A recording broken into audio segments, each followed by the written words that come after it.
Hello বন্ধুরা, আমি আজকে তোমাদের সাথে শেয়ার করব ইলিশ মাছের রেসিপি। তো ইলিশ মাছটা কাঁচা রান্না করব আমি সর্ষে বাটা দিয়ে। তো প্রথমে সরষের তেল দিয়ে দিলাম, তা কালো জিরা দিলাম, দেওয়ার পরে একটু লঙ্কা দিয়ে দেবো। তারপর দেওয়ার পরে একটু হলুদ, লঙ্কার গুঁড়ো দিয়ে একটু ফ্রাই করে তারপরে আমি নুন দিয়ে তারপর জল ঢেলে দিলাম, তাহলে কালারটা খুব সুন্দর আসবে।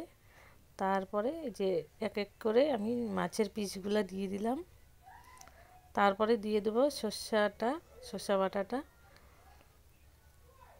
তো বললাম যে আমার ভিডিওটা ভালো লাগলে অবশ্যই লাইক কমেন্ট শেয়ার করবে। আর এটা আমি নতুন স্টাইলে রান্না করলাম, অন্য সময় আমি একবারে সব মাখিয়ে বসিয়ে দিই। তো এরকম করলে কালারটা খুব সুন্দর হয়।